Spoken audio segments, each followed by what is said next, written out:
NFT MetaJungle. I am Emma, aka Nifty Meta Girl, and I am back for another collection update.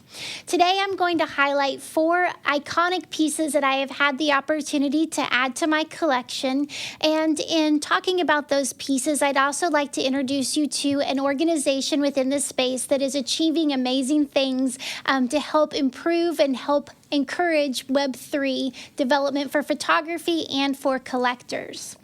This group is called Fellowship Trust, and the mission of the group is to help onboard artists and collectors into the Web3 space. Each of the members of this group have interesting backgrounds in the traditional art world and also really see the future for the Web3 space developing for artists to be able to create and to be able to actually have careers as working artists, which is something I'm very passionate about for the Web3 space and see as an amazing opportunity. So it's really exciting to find a group with individuals that share like-minded ideas and also have the opportunity to learn more about them, to learn more about the process that they are actually going through and be able to have the opportunity to collect from iconic artists. This group, their mission statement that they share on their Discord is that we're a group of artists and art leaders building a permanent NFT collection of photography from the 19th century to present day through commissioning and collecting. We focus on historically significant contemporary and NFT native photographers and imagine a future where everyone can visit our collection in the metaverse to be inspired by the world's best photography. We're investing in a space for the community to discover, collect, and learn together. Now, if you visit their website, which is fellowship.xyz, you can learn more about the organization and also about the founding members and those that are working behind the scenes to make this opportunity available. And I really love the way that they've done their website because it's really simplistic, really easy to follow. But their mission statement or their kind of their tagline that I've loved seeing is bringing the best to building the next. And the process of being able to do that, they're bringing the best photographers onto the blockchain. So they mint and exhibit NFTs from marquee living artists and their estates. And so that's what has been represented in this first collection. And also the pieces that I've collected would fit into this category. And then also for building the next, they're helping shape the next generation by providing grants, awards, and acquiring work from emerging talent with a focus on diversity and inclusion. And so with this opportunity to onboard artists into the space, they're helping them through education and also assisting with making sure that their work is preserved as best possible on the blockchain for the future. And then also for collectors, having the opportunity, one, to have these opportunities to connect with iconic pieces, and also having the support with curators and others that are very knowledgeable about the pieces to be able to learn about the significance, the historical significance, but also just the impact that these works have had on society and learn some of the fun details behind the images. So if you've watched any of my previous episodes, you know I really love learning the details behind the artwork and the stories about how they came to be and the artists themselves. So I really love the opportunities for the education. This happens both within their Discord community and also they're holding a lot of Twitter spaces and other opportunities to connect and learn. So I'm really excited that this group is creating such an opportunity within the space, and also that I've been able to have the opportunity to learn about some of the more iconic photographers in history and have the opportunity to collect what I consider to be grail pieces, both within my collection, but also within these bodies of work. So 2 of the photographers that I have been able to collect from are ones that I'm just blown away with. Then it would be Gregory Crewdson and also Bourdin, and both are known for their styles within the photography photography space. The first piece I collected from this collection, which is is Volume 1, the first collection of artists that they're releasing, which are 10 historical artists that are either still living or have passed away and are represented by their estates. But with this is the 137 collection, and they're onboarding these different artworks into the NFT space through their own super rare gallery. And this is the Fellowship Gallery that you can find on Super Rare. And this is being done with the opportunity to select and purchase particular images, and then there's grail pieces that are being auctioned off through Super Rare. And so the first piece I acquired for my collection was actually a grail piece of Gregory Crewdson's that was auctioned off through Super Rare. And the title of the piece is called Woman in the Bathroom. And this is from his Cathedral of the Pines collection. And this is a collection that is just so impressive. It's a body of work that Gregory Crewdson worked on between 2013 and 2014. And a little bit of background about Gregory Crewdson. He's an American fine art photographer. He studied at Yale and is actually still a professor there. He lives in New York and Massachusetts, and he really focuses on capturing images of small town America. But it's absolutely amazing the degree that he goes to capture the images that he does. And oftentimes this is called a production, which is so fits the process so well. Learning about the fact that he creates full-out film studio sets to capture a moment in time and to tell the story, and really focuses more on asking the question than answering the question is so intriguing to me. His work has so many details and so many intricacies, and you see over time how he's influenced so many others in the photography space. Getting to learn more about his voice, seeing the process behind his work, and also then collecting has just been an amazing experience. But a quote that is included on his website says, "What I am interested in is that moment in transcendence where one is transported into another, into a perfect still world."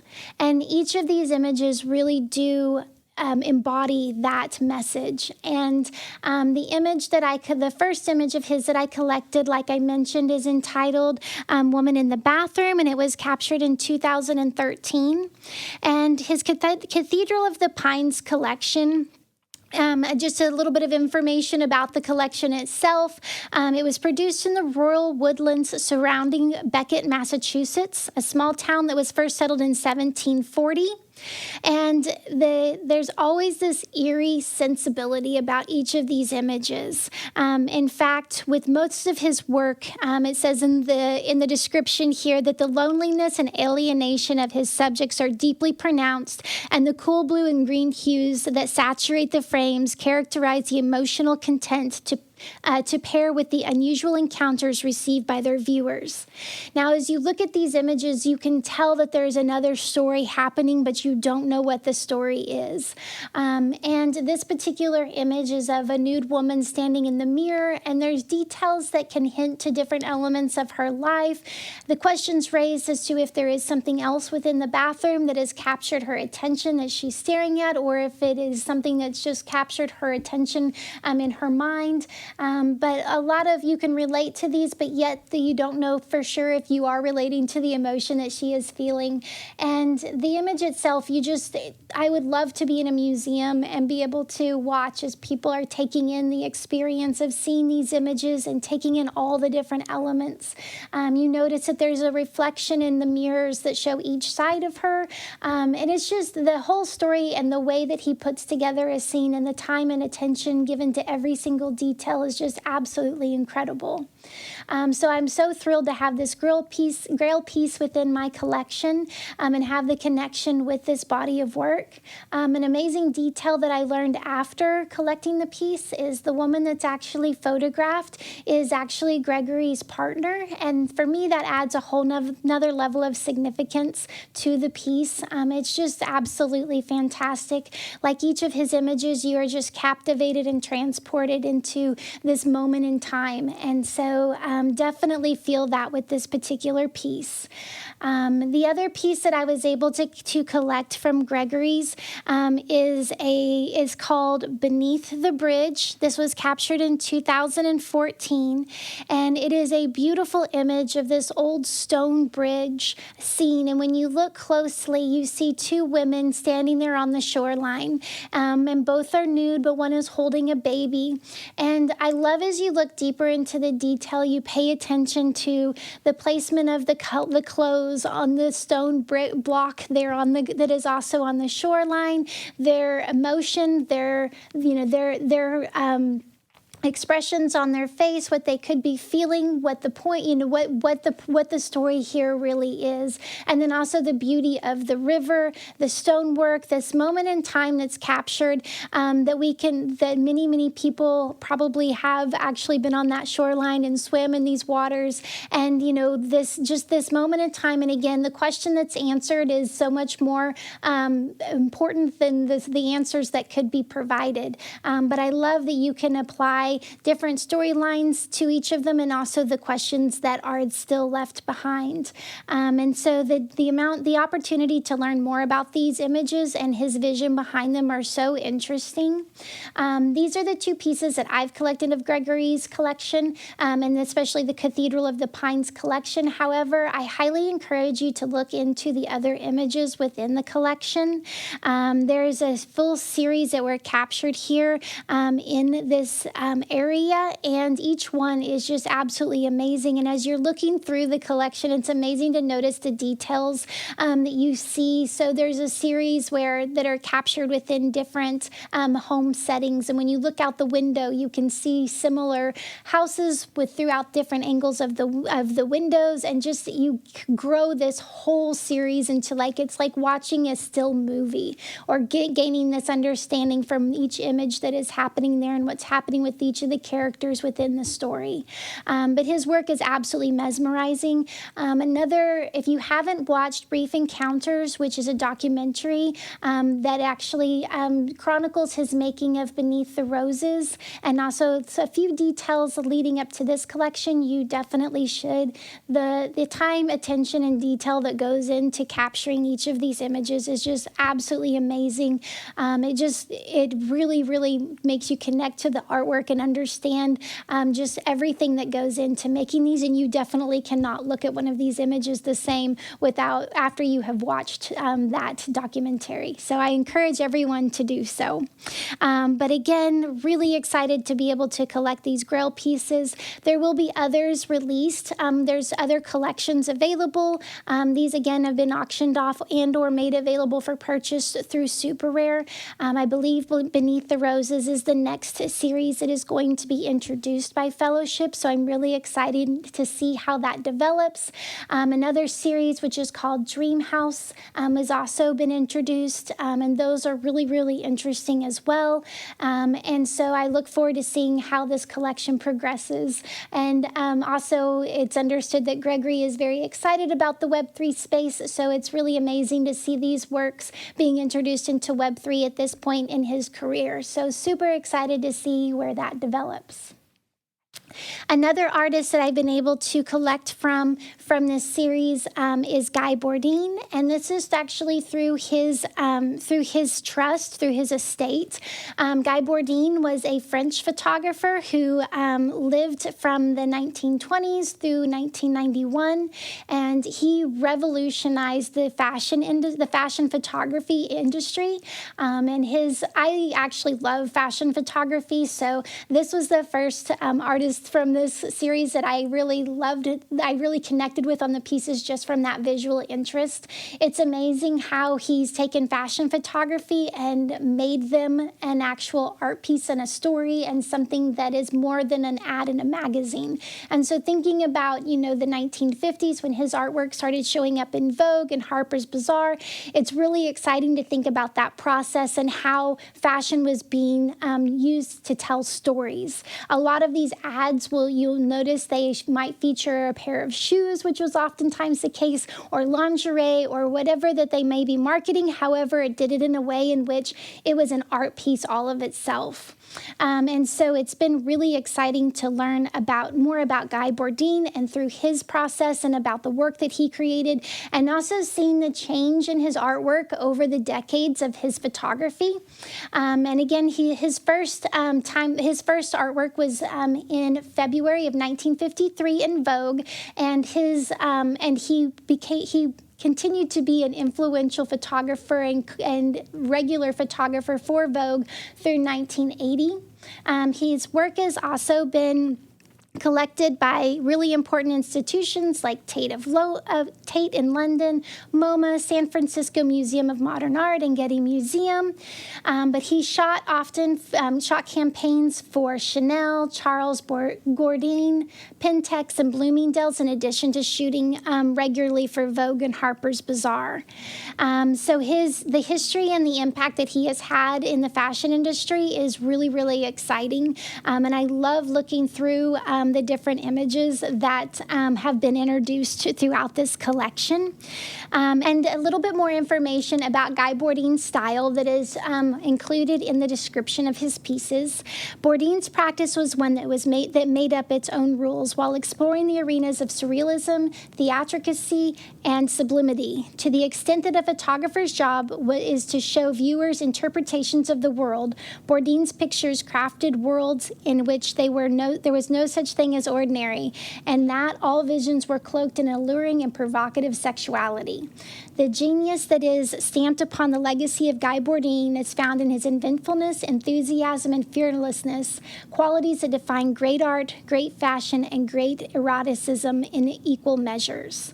And that's definitely that is definitely the case as you look through the images. There's such a story there, such a unique style, and again, this is an artist that you see his influence in so much work today. And I love being able to make those connections and see where influence may have happened. In fact, one of the notable artists that were influenced by Guy Bourdin was Madonna, and she actually mimicked many of his images in a video of hers, and which actually resulted in a lawsuit. So really interesting to see how culture ends up being influenced by different notable people throughout time. But the first piece that I collected from this particular collection is titled Vogue, Paris, December 1980. And as you can tell, it is an image where there is a woman laid out on a bed, and in the picture, this is a young Beethoven that is actually seducing this woman with chocolates and alcohol. And the image itself is just really, again, provocative, but it's still on the side of interesting. And a very fun detail about this particular image is that the young boy within the image is actually Guy Bourdin's son, Samuel, and he now actually is the executor of the estate. So really amazing detail and something that's really fun to learn about the particular photo, and another reason why I'm very happy that I was able to collect this particular image. But this image does, for me, I feel like it really signifies Guy Bourdin's style and the stories that he was telling, and yet telling a story, but yet at the same time creating a high fashion ad. So again, this was highlighted in Vogue Paris in December 1980, but the photo itself is just so iconic, and I absolutely love the overall feel of it and the details that are included within. The other image that I've added to my collection from the Guy Bourdin collection is more of a street image, and I love seeing maybe the progression or how his photography evolved, and then learning more too about his personal photography style, and then also what he did for creating images in his profession.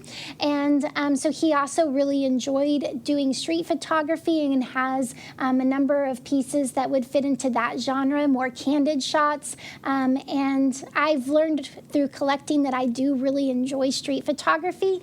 But this particular piece, which is titled Ad Campaigns Spring 1978, is a really interesting interesting play with street photography, but it also is a really interesting play with Polaroid photography as well. So I loved how the image of the girl was actually laid over the other image. There are several pieces similar to this within his collection, and I also love the woman's finger that is holding the image with the red fingernail polish, and also the little details of ladies invited there on the awning. So just the overall feel of the photograph itself, but also highlighting the shoes and the outfit. So again, this was just a really interesting photograph, and one that I felt also showed Guy Bourdin's style, maybe not what most are thinking of when they think of Guy Bourdin with bright colors and racy images, but this was something slightly more subtle, but I just loved the overall feel, and also kind of represented a time period in which he was exploring this type of photography.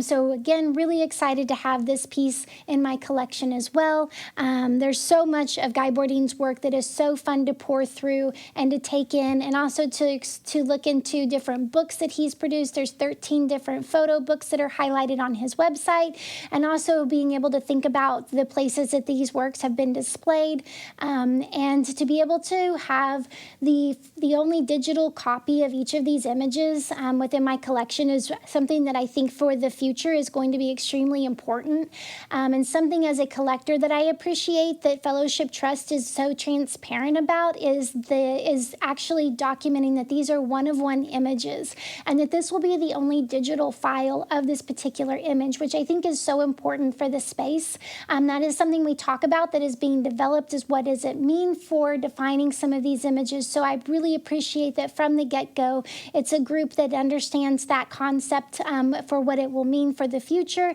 and that not only are these being introduced at this point in time, and as building blocks for building what we are working, it's building blocks for what we are building, but understanding that over time that these images could become priceless because of what they actually represent. And so these being the only digital copies of these particular images, that in real life it is common for these particular images to have multiple editions available, is just really, really interesting and very exciting. So as a collector, I would really encourage a collector that is wanting to collect fine art photography, this is an organization that you really should be looking into and deciding if this is something that you would like to be involved in, because at this point, the entry point for many of these pieces has been between 4 and 5 ETH, and has increased over that as well. However, as an entry point, that is amazing for what these images actually have the potential to be in the future. And some of the other artists that are being featured in this first series are also very notable artists. We have Joel Sternfield, we have Joel Merowitz, Hank Willis Thomas, Kati Ganan, Laszlo Maholi Nagay, and Laurie Simmons, and we have Mitch Epstein and Peter Hugo. And so each of these artists have very unique styles and have had interesting marks in the history of photography. In fact, a statement that Fellowship includes with this collection is the release of these works by some of the most significant photographers in the medium's history marks the beginning of a new age for collectors seeking truly rare grails. It represents the passage of a new threshold in history of photography on the blockchain. And so this is a really exciting time for these works to be introduced. And again, I am so excited to actually be able to participate in this opportunity to collect. And there have been many other notable collectors in this space that are also recognizing this opportunity. So it's been exciting to see the attention that these artists have received. The process of rolling this work out to the community or to the public has just started recently, and there will continue to be opportunities to collect from these other artists and also learn and hear directly from these other artists. In fact, a recent space that was provided by Fellowship was actually an opportunity to hear from Joel Meyerowitz, which I really enjoyed being able to hear from him, and also learning more about his artwork and seeing what how he is actually coming into this space and developing. Now, a lot of the people that are behind this particular organization are involved in others that I've recently talked about in these episodes, one being Obscura DAO, Raw DAO, Magnum, 96 Studio. So it's really interesting to see how this group of leaders in this space are being able to introduce in different ways both historical figures and also the next generation of photographers and being able to support them. So the deeper I get into learning about the organization, you see these connections being made and the amazing work that they're doing to support artists and be able to help us educate and learn about photography and explore this medium. So again, I hope you enjoyed this opportunity to learn more about this organization, and I'm very happy to be able to share the pieces that I've added to my collection. If you'd like to learn more about the Fellowship Trust, which I highly encourage you to do so, you can visit their website, which again is fellowship.xyz. Visit their Discord channel and join there. There's lots of information, and also follow them on Twitter, which is at Fellowship Trust, and tune in for Twitter Spaces and other great opportunities to learn. But it is great. Again, as MetaJungle, we like to, our whole mission is to help people make educated decisions throughout the NFT space and provide free tools and resources to be able to do so. Oftentimes, we have featured opportunities for artists to learn about navigating through the space, and this is an opportunity for collectors to be able to connect with a group that is also helping artists and collectors navigate the space as well. I invite you all to join MetaJungle as well if you haven't yet. So join us on Twitter at MetaJungle NFT. Join us on our Discord channel at MetaJungle. Follow us along here on our YouTube channel. Links both for all those organizations and also for MetaJungle will be in the comments below. We will have our regular spaces for our chat and share, and also our opportunities to learn about navigating through the NFT space. So check us out there on Twitter. And we also are going to be introducing our free suite of tools through MetaJungle very, very soon. This is going to help manage your NFT portfolio. I've actually been using these tools to help me prepare for these sessions, and it's amazing to have all your NFTs sorted into folders and be able to organize those in a way in which I haven't seen before. So really excited to be able to introduce and educate the community on these opportunities. But thank you again for joining me for this collection update, and I look forward to the next to be able to share more about what I'm learning here in the NFT space. So thank you guys very much. Look forward to next time.